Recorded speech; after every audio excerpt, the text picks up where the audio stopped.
regularly been talking about Bunyadi Gani, Pillaipalli, Dharmadi Kalva.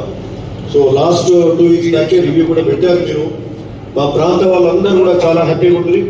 మీరు ఆ రోజు మరి అవన్నీ కూడా చూసి ఎస్టిమేట్స్ అన్ని తొందరగా శాంక్షన్ చేయాలని కూడా చెప్పారు. మళ్ళా కూడా ఈ రోజు రివ్యూలో కూడా చేర్చారు కాబట్టి ధన్యవాదాలు సార్.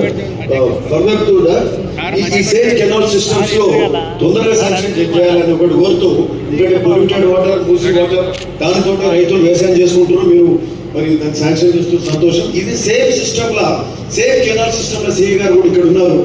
మా పిలాయిపల్లిలో మండలంలో equivalent irrigation by Alinagar canal అని ఉన్నది. ఆల్మోస్ట్ ఆ మండలం hardly we need 5-6 crores for that parallel. దాని నుంచి అలీనగర్ కెనాల్ అని ఉంటుంది.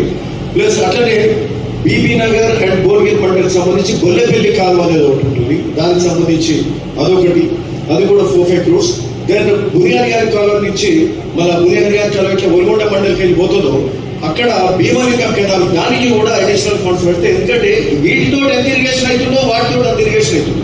సో కొద్ది అమౌంట్ తోటి అవుతుంది కాబట్టి లాస్ట్ టైం కూడా మెన్షన్ చేసినాం, అదొకటి కూడా చేయాల్సిన అవసరం ఉందని కూడా చెప్తూ, so thanks for the opportunity. ఈ శాంక్షన్స్ కావాలి.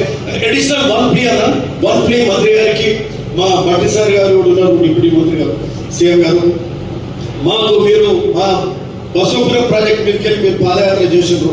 మా అందరికి, మా రైతులకు, మా ప్రాంతవాసులందరికీ కూడా గుర్తు. మరి ఈరోజు ఆ బసవపురం రిజర్వాయర్ లో భూములు కోల్పోయిన వాళ్ళు R&R ప్యాకేజ్ వాళ్ళ బాధ సార్. ఈ కెనాల్స్ నడిచారు. పోచంపల్లిలో కెనాల్స్ మీద నడిచారు. ఆ ప్రాంత బసవపురం ప్రాజెక్ట్ మీదకి వెళ్ళి కెనాల్స్ మీదకి బీబీ నగర్ ఇవన్నీ అంటే ఇరిగేషన్ మీద మాట్లాడుతున్నారు కాబట్టి పూర్తి చేద్దామని ముందు ఈ కెనాల్స్ ఒకే ఈ చేస్తాం. ఈ మీద వేరే ఎమ్మెల్యే మాట్లాడితే ప్లీజ్.